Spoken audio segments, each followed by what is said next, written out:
आता पाहूया टॉप 9 महत्त्वाच्या बातम्या।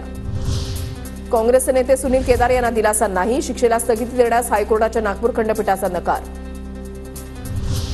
सांगलीमध्ये शरद पवार गटाच्या रोहित पाटलांचे भावी आमदार आणि मंत्री म्हणून झळकले बॅनर। वाढदिवसाच्या निमित्तानं कार्यकर्त्यांकडून बॅनरबाजी। रोहित पाटलांना तासगाव कवठे महांकाळ विधानसभेतून उमेदवारी मिळाल्याची रंगली चर्चा।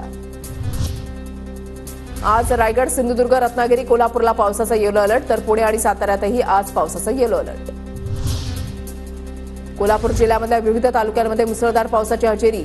इब्राहिमपूर पुलावर घटप्रभा नदीचं पाणी आल्यानं वाहतूक बंद, वाहतुकीसाठी पर्यायी मार्गाचा वापर। राज्यातील प्रमुख धरणांमध्ये 21.84% पाणीसाठा शिल्लक। पुणे आणि औरंगाबाद विभागामध्ये सर्वात कमी पाणीसाठा। धरणांच्या पाणलोट क्षेत्रामध्ये अद्याप दमदार पावसाची प्रतीक्षा। पीक कर्जाचं उद्दिष्ट 6,500 कोटीवरून वेळेमध्ये वितरित करावं, पुण्याचे जिल्हाधिकारी डॉ. सुहास दिवसे यांचे निर्देश। शिष्यवृत्ती परीक्षेची गुणवत्ता यादी जाहीर। राज्यामध्ये 54% सर्वाधिक जिल्हा परिषदेचे विद्यार्थी पात्र।